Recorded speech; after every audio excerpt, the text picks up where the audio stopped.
warahmatullahi wabarakatuh. Kali ini saya masih mereview tentang penyakit daun yaitu powdery mildew dan black mildew.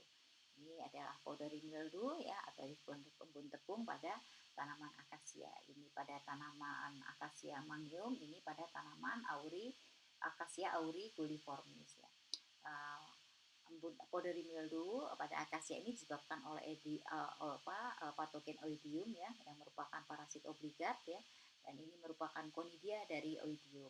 Untuk gejala penyakitnya ini terutama tampak menyerang pada permukaan daun bagian atas. Jadi pada daun permukaan bagian atas ini tampak lapisan putih seperti tepung ya. Selanjutnya daun akan menguning ya, coklat dan hitam gugur, serta daun-daun ini akan nantinya akan mengalami malformasi daun, yaitu daun menjadi mengkerut, keriting, bergelombang, dan juga bila menyerang pada pucuk daun dapat menyebabkan kematian pucuk. Penyakit embun tepung yang disebabkan oidium ini berkembang dengan organ yang disebut konidia ya.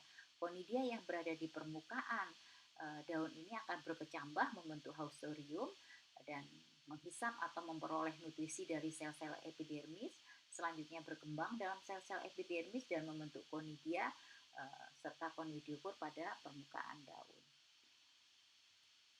Sebagian besar konidia nanti akan berkembang membentuk Cleistotecium ya. Cleistotecium ini berada pada permukaan daun, membentuk askus, dan selanjutnya akan membentuk ascospora dan menginfeksi daun lagi, dan siklus ini terjadi berulang-ulang. Di mana faktor yang mempengaruhi itu adalah antara lain adalah kelembapan ya. Kelembapan yang diperlukan jamur ini cukup tinggi, yaitu 89 sampai 98%, yaitu untuk dapat melakukan penetrasi secara terus-menerus. Ini mekanisme pengendalian yang disarankan secara mekanis ya, ada secara kimiawi dan budidaya ya. Secara mekanis ya dipotong bagian yang terserang dan dimusnahkan. Kalau kimiawi kita bisa menggunakan beberapa fungisida ya, berbahan aktif antrakol ya, dengan menggunakan pupuk belerang. Juga bisa menggunakan soda kue atau kalium bikarbonat atau natrium bikarbonat yang dilarutkan dalam deterjen ya. Sampai ini penyakit embun tepungnya tidak tampak lagi. Budidaya dengan mengatur jarak tanam ya, karena kita tahu kelembapan yang diperlukan jamur ini itu sangat tinggi ya, sehingga kalau diatur jarak tanamnya, kelembapannya juga berkurang. Ini selanjutnya penyakit embun hitam atau black mildew yang disebabkan Meleola. Ini juga merupakan parasit obligat dan kita perlu kecermatan ya untuk membedakannya dengan embun hitam embun hitam atau sutimut yang disebabkan oleh Capnodium. Jadi ini sebutan ya untuk membedakan dengan Meleola ya. Ini disebut yang disebabkan oleh Capnodium itu disebut sutimut. Penyakit embun hitam atau black mildew pada akasia ini gejalanya ya ada bercak hitam menebal, berdebu seperti jelaga, dan jika serangan berat daun menjadi gugur dan daun berwarna kuning dan gugur.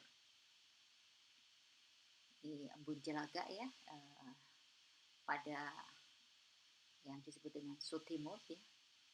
Ini pada pulai tampak seperti ini ya. Penyebabnya adalah Capnodium. Capnodium itu merupakan saprofit ya. Jadi kalau saprofit itu dia tidak menyedot nutrisi pada tanaman, dia hanya menempel ya. Gejalanya sama ya, pada bercak hitam ya, ada pada permukaan daun ya, meluas ya, membentuk lapisan seperti ini ya, sehingga jika populasinya padat seperti ini, permukaan daunnya akan tertutup sehingga proses fotosintesis terganggu, nantinya juga fiber tanaman terganggu. Ya, jadi walaupun patogen ini dianggap penyakit minor ya bagi kesehatan tanaman, dan keberadaannya ini merupakan pertanda adanya hama lain ya, seperti apit, thrip, dan maple. Kenapa seperti ini ya, kita bisa jelaskan dalam siklus hidup Capnodium ya. Jadi Capnodium ini dia berada di permukaan daun jika ada honeydew ya, cairan manis yang dikeluarkan oleh serangga ya. Serangga seperti serangga parasit ini seperti apit, trip dan mealbox ya. Dimana dengan adanya honeydew ini spora spora Capnodium menempel ya, karena honeydew ini merupakan sumber makanan dari Capnodium. Capnodium selanjutnya berkembang membentuk koloni menyebar ke seluruh permukaan daun dan Capnodium menghasilkan spora. Selanjutnya spora dibawa oleh perantaraan angin ya dan perantara lain sehingga terjadi terus siklus seperti ini.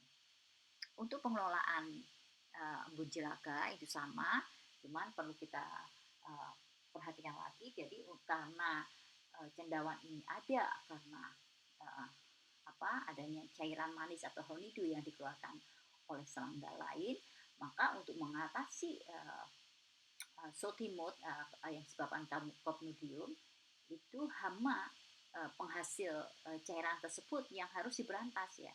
Jadi kita bisa juga menggunakan insektisida. Ini rekomendasi yang lainnya ya sama dengan cara budidaya, mekanis dan bahan kimia yang digunakan.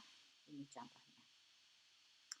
Demikian review tentang penyakit powdery mildew dan blade mildew. Selanjutnya nanti saya akan membahas tentang karat daun dan karat tumor. Demikian. Wassalamualaikum warahmatullahi wabarakatuh.